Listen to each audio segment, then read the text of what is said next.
speaker on this Sunday before Christmas is Tom Baker. Our modern celebration of Christmas is informed by many different sources and traditions, and so is Tom Baker. He's a professional counselor, and I understand he's really a wonderful counselor. Old Testament joke. Isaiah 9:6. He's a teacher of A Course in Miracles and a former Catholic priest. And if that doesn't qualify him to speak about Christmas, both in theory and practice, I don't know what would. So please welcome our friend, our brother, our teacher, Tom Baker. Well, let's check the water, or the vodka.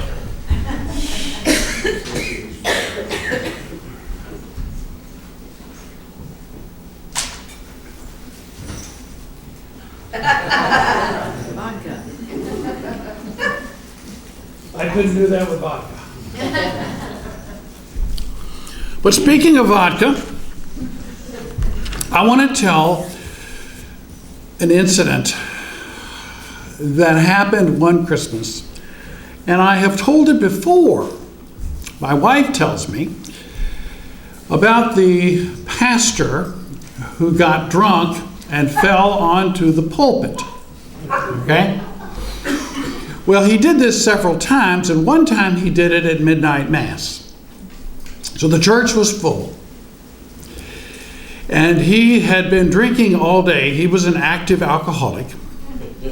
So by the time midnight mass rolled around, he was rolling around.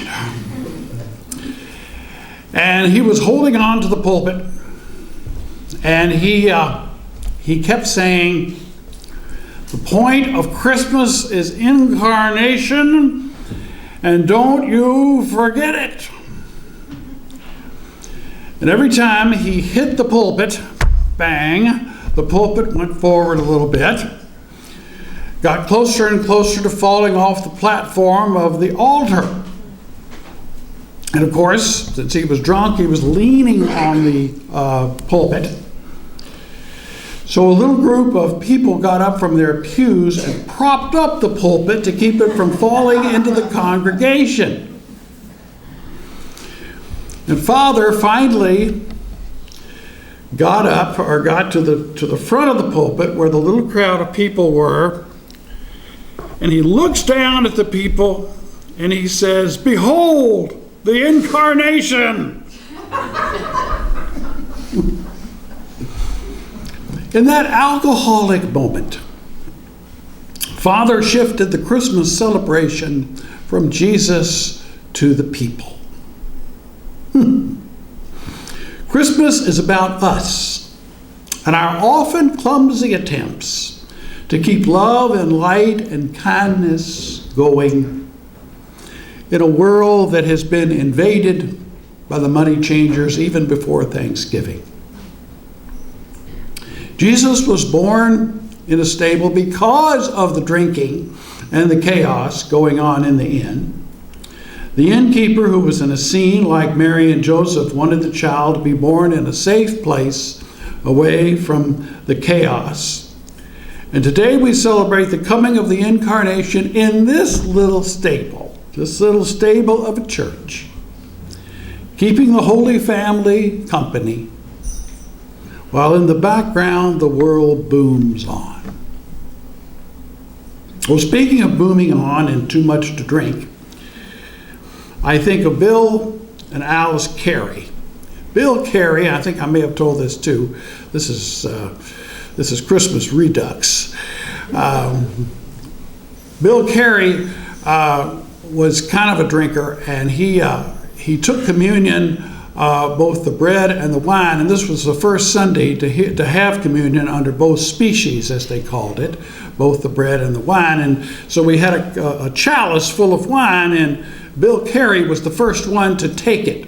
So he took the chalice and he started drinking just as I drank that water, and he kept drinking and drinking and drinking and drinking until he drank the whole chalice, which of course left nobody for anybody else, or no wine for anybody else. And he stumbled back or kind of wobbled back to his pew, and his wife Alice stood up with her purse and said, "Bill Carey, you are tipsy on the blood of Christ. Shame on you." And they both collapsed into the pew. When you're a priest, your parishioners are your parishioners, whoever they are and whatever they are like. They were all trying to be, if not devout Catholics, at least good Catholics, or good enough Catholics, or maybe just Catholics with a little c. My favorite sermon was about kindness in the parking lot. I preached this sermon in different forms many times, and it never did very much good. The only thing that worked for me was to walk out into the parking lot bodily and direct traffic. One Sunday, I was out directing traffic when a car sort of nudged me from behind, and I lost my balance and I fell onto the car's hood. Now, I was in full vestments, so I was a very dramatic sight. However, I was totally unhurt.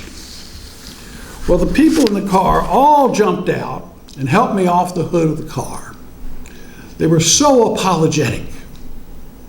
The driver of the car was even crying. I asked her what was wrong, and she blurted out that running down a priest in the parking lot might keep her from going to heaven. I made a big show of forgiving her on the spot, gave her absolution very loudly, and the penance of driving like a Christian for the rest of the year. My favorite penance I ever gave. But I never went out into the parking lot after Mass again. People are far more vulnerable than they may seem. As a former priest and now a therapist, I really see this. My motto this Christmas is, see the person first. See the person, then see the appearance, then see the behavior. But see the person first. We usually do just the opposite. We look at the appearance and notice the behavior, and then we judge the person. Jesus saw the person first, taking into account their insecurities, their fears and their guilts, their uncertainties, and then saw how behavior often comes from what a person thinks is wrong with them than what is right with them. Jesus also saw them whole. It was that vision of the person as whole and perfect that enabled him to heal them. Essentially, Jesus inspired people to get well by his internal picture of them as perfectly well already. Every person is perfect love, even those who are late. Perfect love. Makes no difference. Who's late? What is it? What did Jesus say? The first will be last, and the last will be first. The last are first. Thank you, Lord. Thank you, Lord. You're welcome. But every person being perfect love is what we have forgotten. We try to appear perfect and act perfect so we can achieve perfection for just a minute. And the makeup runs, or the car bumps into the priest, and it all falls apart. And we judge ourselves, then judge others as worse than ourselves. Our appearance and our behavior will never, ever be perfect. It's impossible. Improved perhaps, but never perfect. But the person we are is perfect. Just as you are, beaming out today. It's great to see your faces. They're all innocent faces. They all beam out. So good. You know, people when they're asleep, they look innocent. You ever notice that? If you're ever mad at somebody, just have them go to sleep in your presence. And you see in that relaxed face their perfection coming through. I once had a parishioner who gave me an angel figurine every Christmas. And I would usually protest that I was not worthy of that figurine. I was not an angel. And she says, "Oh, Father, yes, you are an angel. You're just a fallen angel." But that's okay. Well, I'm a little paranoid, so I thought she was being passive aggressive. So I asked her one Christmas, what made me a fallen angel? Why was I fallen? And I expected a disheartening remark, but she beamed back at me and she said, "What makes you a fallen angel is your lack of confidence in who you really are." Now, that was a little sermon preached to me. And it's the sermon I preach you today. It's what we've been hearing all morning, in fact. You are angelic, but you lack the confidence in who you really are. Maybe because of your appearance, maybe because of your behavior, maybe because of a combination of the two. But you are angelic. A Course in Miracles suggests we celebrate Christmas by putting ourselves in the manger. Now you might say that's a little too narcissistic. Yet narcissism is about being someone superior to others and living in a universe inhabited solely by yourself. The Christ, which is all of us, is the servant of all and is one with all people in the world and one with the Father. In the Christ consciousness, you see yourself with every skin color, every language and accent, every body type, every age, every condition. It's the spirit of that, what is now kind of an old song, "We Are the World." Remember that song? We are the world, we are the children, da da da da da da da da da. It's a beautiful song. It brings your vibration right up there. There was a woman in my first parish named Elizabeth who had an international collection of Mary figurines. There was a Spanish Mary, an African Mary, a Japanese Mary, and even an Eskimo Mary.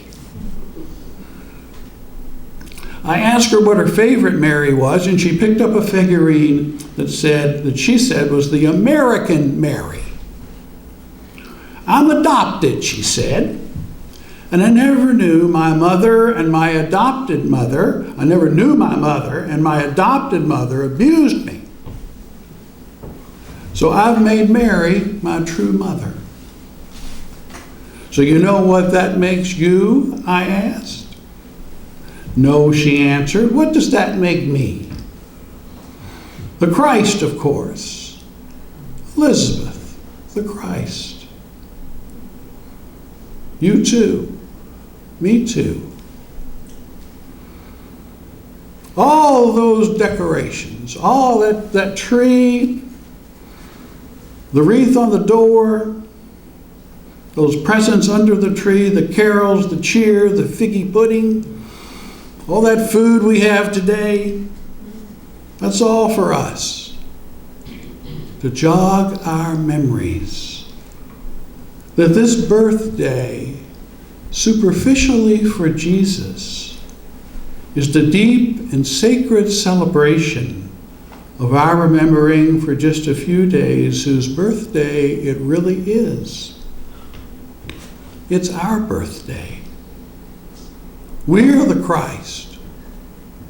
Bruce the Christ, Marty the Christ, Susan the Christ, Jack the Christ, David the Christ. And Christmas is the celebration of our Christed selves. So happy birthday and Merry Christmas. Thank you.